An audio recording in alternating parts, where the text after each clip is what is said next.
जहां लाखों लोग हैं उनकी तरफ ले जाइए ना।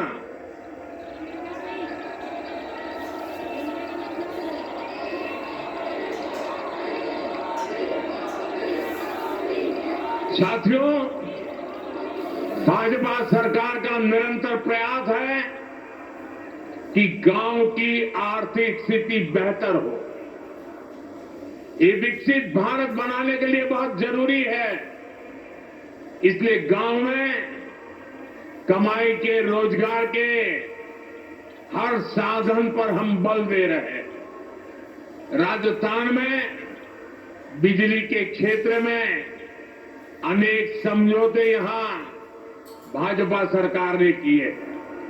इनका सबसे अधिक फायदा हमारे किसानों को होने वाला है।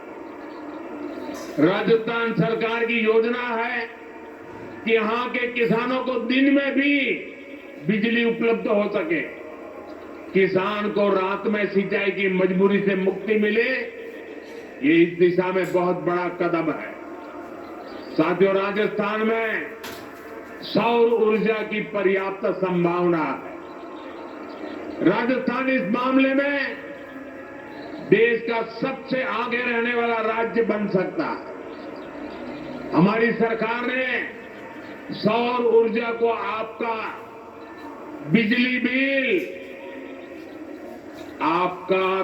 बिल जीरो करने का माध्यम भी बनाया है। केंद्र सरकार पीएम सूर्यघर मुफ्त बिजली योजना चला रही है। इसके तहत घर की छत पर सोलर पैनल लगाने के लिए करीब 75-80 हजार रुपए की मदद केंद्र सरकार दे रही है। इससे जो बिजली पैदा होगी वो आप उपयोग करें, और अपनी जरूरत से ज्यादा है तो आप बिजली बेच सकते हैं और सरकार वो बिजली खरीदेगी भी। मुझे खुशी है कि अब तक देश के 1,40,00,000 से ज्यादा परिवार इस योजना के लिए रजिस्टर करा चुके हैं। बहुत ही कम समय में करीब 7 लाख लोगों के घरों में सोलर पैनल सिस्टम लग चुका है। इसमें राजस्थान के भी 20,000 से अधिक घर शामिल है। इन घरों में सोलर बिजली पैदा होनी शुरू हो चुकी है और लोगों के पैसे भी बचने शुरू हो गए। साथियों, घर की छत पर ही नहीं, खेत में भी सौर ऊर्जा प्लांट लगाने के लिए सरकार मदद दे रही है। पीएम कुसुम योजना के तहत राजस्थान सरकार आने वाले समय में सैकड़ों नए सोलर प्लांट लगाने जा रही है।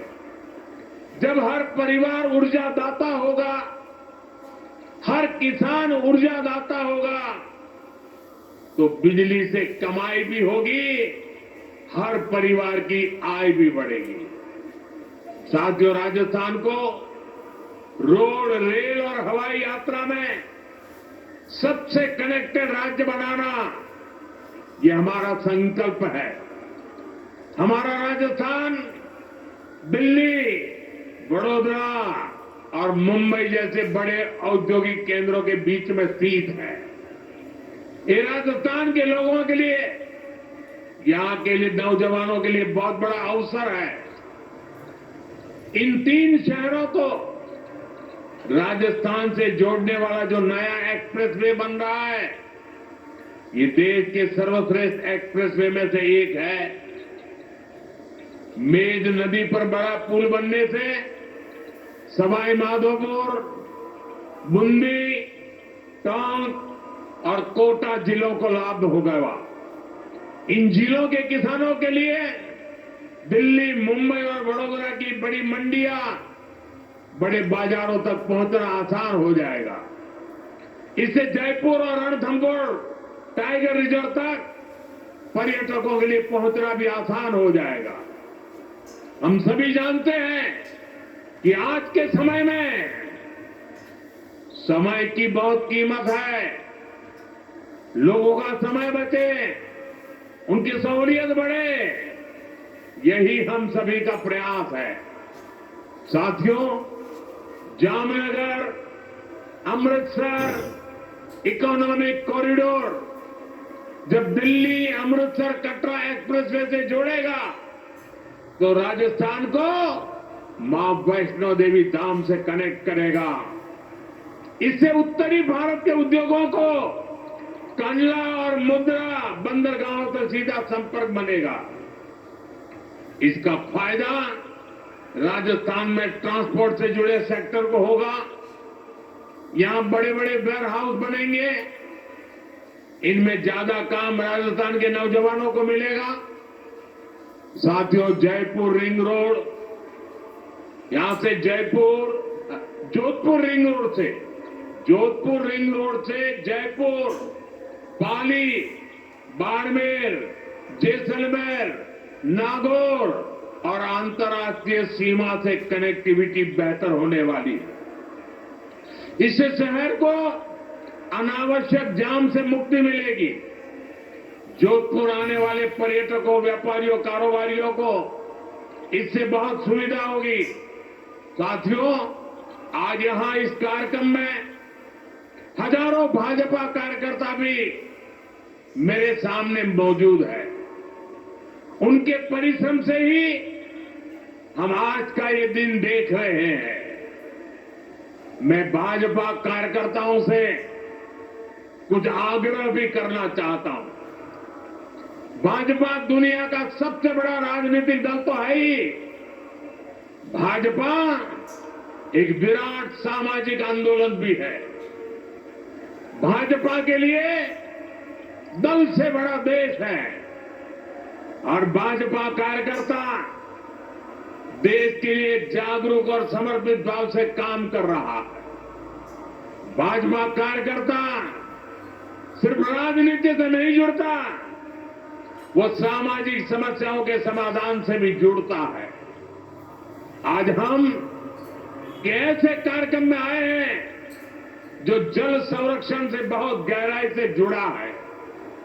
जल संसाधनों का संरक्षण और जल की हर बूंद का सार्थक इस्तेमाल सरकार समेत पूरे समाज की, हर नागरिक की जिम्मेदारी है। और इसलिए मैं अपने भाजपा के हर कार्यकर्ता, हर साथी से कहूंगा कि वे भी अपनी रोज की दिनचर्या में जल संरक्षण के काम के लिए अपना कुछ समय समर्पित कर दें और बड़ी श्रद्धा भाव से काम करें। माइक्रो इरिगेशन, ड्रिप इरिगेशन से जुड़े अमृत सरोवर की देखरेख में मदद करें, जल प्रबंधन के साधन बनाएं और जनता को भी जागरूक करें। आप प्राकृतिक खेती, नेचुरल फार्मिंग के प्रति भी किसानों को जागरूक करें। हम सब जानते हैं कि जितने ज्यादा पेड़ होंगे, धरती को पानी का भंडारण करने में उतनी मदद मिलेगी। इसलिए एक पेड़ मां के नाम अभियान बहुत मदद कर सकता है। इससे हमारी मां का भी सम्मान बढ़ेगा और धरती मां का भी मान बढ़ेगा। पर्यावरण के लिए ऐसी बहुत से काम हो सकते हैं। उदाहरण के लिए मैंने पहले ही पीएम सूर्य घर अभियान की बात कही। बीजेपी के कार्यकर्ता लोगों को सौर ऊर्जा के प्रयोग के लिए जागरूक कर सकते हैं। उन्हें इस योजना और उसके लाभ के विषय में बता सकते हैं। हमारे देश के लोगों का एक स्वभाव है, जब देश देखता है कि किसी अभियान की नीयत सही है, इसकी नीति सही है, तो लोग उसको अपने कंधे पर उठा लेते हैं, इससे जुड़ जाते हैं और खुद को भी एक मिशन के काम से जोड़ करके खपा देते हैं। हमने स्वच्छ भारत में ये देखा है, हमने बेटी बचाओ बेटी पढ़ाओ अभियान में देखा है। मुझे विश्वास है कि हमें पर्यावरण संरक्षण में भी, जल संरक्षण में भी ऐसी ही सफलता मिलेगी।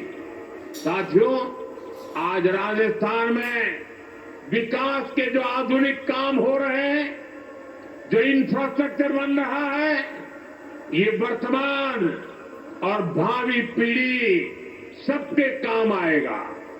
ये विकसित राजस्थान बनाने के काम आएगा। और जब राजस्थान विकसित होगा तो भारत भी तेजी से विकसित होगा। आने वाले वर्षों में डबल इंजन की सरकार और तेज गति से काम करेगी। मैं भरोसा देता हूं कि केंद्र सरकार की तरफ से भी राजस्थान के विकास के लिए कोई कोर कसर बाकी नहीं छोड़ी जाएगी। एक बार फिर इतनी बड़ी तादाद में आप लोग आशीर्वाद देने आए, विशेष रूप से माताएं बहनें आई। मैं आपका सर झुका करके धन्यवाद करता हूं। और आज का यह अवसर आपके कारण है और आज का यह अवसर आपके लिए है। मेरी आपको बहुत बहुत शुभकामनाएं। पूरी शक्ति से दोनों हाथ ऊपर कर मेरे साथ बोलिए, भारत माता की, भारत माता की, भारत माता की।